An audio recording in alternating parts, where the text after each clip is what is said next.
Hello everyone. हम MCQs कर रहे थे पॉलिटिकल साइंस। क्लास है आपकी 11th और लेसन है फर्स्ट, कॉन्स्टिट्यूशन से रिलेटेड। इसमें एमसीक्यूज होंगे। कुछ क्वेश्चन मैंने करवा दिए हैं, कुछ इस वीडियो में इम्पॉर्टेंट करवा दूंगी, उसके बाद आपका लेसन कंप्लीट हो जाएगा। क्वेश्चन है, how many total members signed the finally passed constitution on 26 नवंबर 1949 में। तो 26 नवंबर 1949 में कुल कितने सदस्यों ने अंतिम रूप से पारित संविधान पर साइन किए? तो वो थे 284। तो आंसर है बी। नेक्स्ट क्वेश्चन है, which provision of constitution was passed without debate? संविधान का कौन सा प्रावधान था जो कि बिना वाद विवाद के पारित हो गया था? तो वो था यूनिवर्सल अडल्ट फ्रेंचाइज। तो आंसर है बी।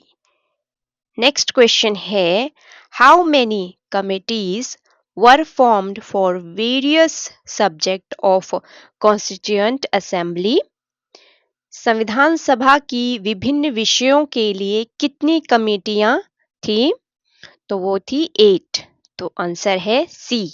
नेक्स्ट क्वेश्चन है, who used to be the chairman of 8 committees? 8 कमेटियों के अध्यक्ष कौन कौन हुआ करते थे?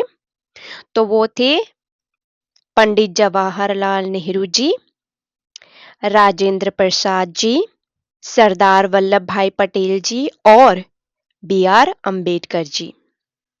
तो आंसर है ए। नेक्स्ट क्वेश्चन है, for how many days did the meeting of the constituent assembly last? तो संविधान सभा की बैठकें कितने दिनों तक चली थी? तो ये थी 166 डेज। तो आंसर है बी। नेक्स्ट क्वेश्चन है, what was the objectives resolution and by whom was it given in 1946? उद्देश्य प्रस्ताव क्या था और 1946 में किसके द्वारा यह दिया गया था? ये दिया गया था पंडित जवाहरलाल नेहरू जी द्वारा। क्या ऑब्जेक्टिव्स थे कॉन्स्टिट्यूएंट असेंबली के जब वो कॉन्स्टिट्यूशन बना रहे थे? तो वो थे इंडिपेंडेंट, सोवरेन, रिपब्लिक। उसके अंदर और जो टॉपिक्स थे वो थे guaranteed and secured social, economic and political justice, equal opportunity हो सबके लिए, इक्वल बिफोर लॉ, कानून के समक्ष सभी समान हैं, फंडामेंटल फ्रीडम होनी चाहिए, वर्शिप एक्सेट्रा। मतलब इसके अंदर ये उद्देश्य थे। तो आंसर है डी। नेक्स्ट क्वेश्चन है, which provision has been taken from the British constitution? British के संविधान से कौन सा प्रावधान लिया गया है? तो ये था पार्लियामेंट्री फॉर्म ऑफ गवर्नमेंट। हम अच्छी तरीके से जानते हैं पार्लियामेंट्री फॉर्म ऑफ गवर्नमेंट हमने ब्रिटिश कॉन्स्टिट्यूशन से लिया है। फिर है फर्स्ट पास द पोस्ट। ये इलेक्शन से रिलेटेड है, जो पहले बहुमत हासिल कर लेगा सरकार उसकी होती है। इसके बारे में मैं और डिटेल बाद में पढ़ाऊंगी। लॉ मेकिंग प्रोसीजर, ये भी हमने ब्रिटिश संविधान से लिया है। तो आंसर है डी। नेक्स्ट क्वेश्चन है, the power of judicial review, ये बहुत इंपॉर्टेंट क्वेश्चन है। Provision has been adopted from which of the following country? न्यायिक समीक्षा प्रावधान की शक्ति निम्नलिखित में से किस देश से अपनाई गई थी? तो ये है यूनाइटेड स्टेट्स कॉन्स्टिट्यूशन से। तो आंसर है बी। नेक्स्ट क्वेश्चन है, The provision of independence of judiciary was adopted from the constitution of which of the following countries? न्यायपालिका की स्वतंत्रता का प्रावधान निम्नलिखित में से किस देश के संविधान से अपनाया गया था? तो ये है यूनाइटेड स्टेट्स अमेरिका। तो आंसर है ए। नेक्स्ट क्वेश्चन है equality, liberty, fraternity, this provision comes from which of the following countries constitution? समानता, स्वतंत्रता, बंधुत्व या प्रावधान निम्नलिखित में से किस देश से आया है?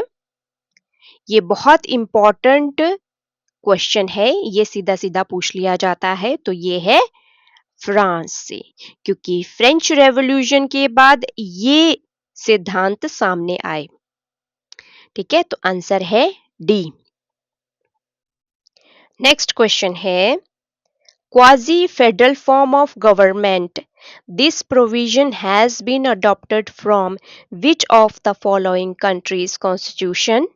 सरकार का अर्ध संघीय स्वरूप यह प्रावधान निम्नलिखित में से किस देश के संविधान से अपनाया गया है? तो ये लिया गया है कनाडा के संविधान से। क्वाजी फेडरल का मतलब होता है सेमी फेडरल। अब सेमी फेडरल में क्या होता है? इसमें सेंटर के पास ज्यादा शक्तियां होती हैं स्टेट के बजाय। ठीक है, तो आंसर है यहां पे सी। नेक्स्ट क्वेश्चन है विच of the following provision adopted from Canadian constitution? निम्नलिखित में से कौन सा प्रावधान कनाडा के संविधान से लिया गया है? तो वो है रेजिडियल पावर्स।